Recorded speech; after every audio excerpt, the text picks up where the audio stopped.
Hi everyone. Glad you all stopped by to watch our video tonight. I hope you're doing well. Uh, This week has been a difficult one for me. My grandfather is not doing well health-wise. And so I wish very much to be with my family and comfort them in a small way, but based on present circumstances, it's just not possible at this time. I do want to take a moment out of this video uh, to wish my grandmother and let her know I love you and I wish I could be there to comfort you. But I pray that God is the one who is able to comfort you and give you peace during this time. It's times like these that it's easy to dwell on the negative. Right now, we have an entire subset portion of our culture uh, that really is able to highlight this and feed us with a constant stream of negativity. And that's the media.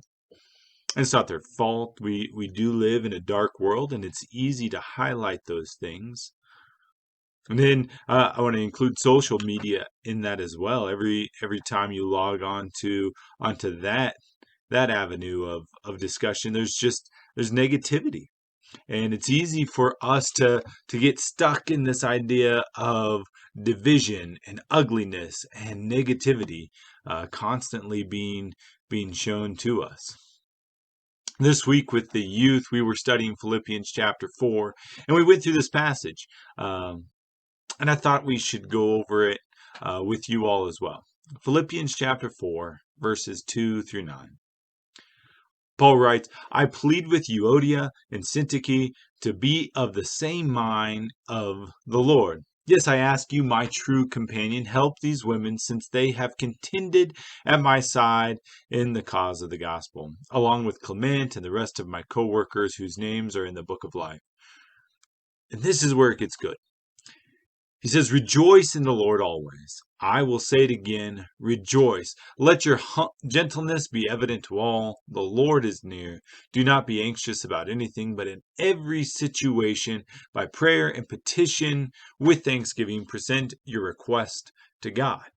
And the peace of God, which transcends all understanding, will guard your hearts and your minds in Christ Jesus. Finally, brothers and sisters, whatever is true, whatever is noble, whatever is right, whatever is pure, whatever is lovely, whatever is admirable, if anything is excellent or praiseworthy, think about such things. Whatever you have learned or received or heard from me or seen in me, put it into practice, and the God of peace will be with you. We have no ideas what these two ladies were fighting about. What started the argument, the quarrel, however you want to put it, we don't know. And for that, I'm kind of thankful. I'm glad I don't know what they fought about because I know humans, and humans would have chosen sides. They would have found ways to be divisive about whatever the two ladies were arguing about. In right, wrong, or indifferent, that's just how we're made up. We want to choose and be on the side that's victorious. And so I'm glad we don't know what they were fighting about. I don't know what created the rift, um, but I do know that Paul gives some very good information, and I think this is why it's important to read passages like this in context, because I think Paul is about to give us very good information about how we handle these little negative things that pop up in our life. All right, so Paul starts and he says, "Look, get together, figure it out, include other brothers and sisters in fixing this quarrel." But then he goes into some very practical advice about how we just handle ourselves in the world in general. He says when there's these little bits of negativity that come up, the very first step is to rejoice. He says, I'll say it again, rejoice. And it's this idea that we rejoice in the Lord, this commonality that we have, this idea that we have something that surpasses this world. And so, first, we rejoice in the Lord. The next step is we give our anxieties to God. This happens through prayer, petitions, the ultimate goal being thankful for what we do have. See, once you put those two things in perspective, what God has blessed us with, this thankfulness, and then rejoicing in what we have in God, that kind of mellows out the rest of the world that we live in. And then his final bit of advice, and I think that this is the most important part, is focus on the good things in this world.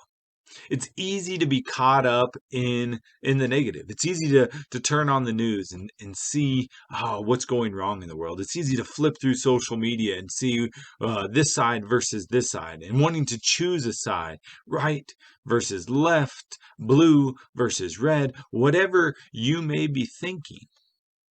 It's easy for us to slip into this mentality. But Paul, he gives us very good advice. And he says, instead of focusing on the negativity and this side versus this side, he says, focus on what is true, what is noble, what is right, what is pure, whatever is lovely, what is admirable. And if you focus on those things, we are promised a peace that can come only from God. And so here's my challenge for all of you tonight. Or afternoon, or whenever you watch this video, take the time to write down one thing from each of those categories.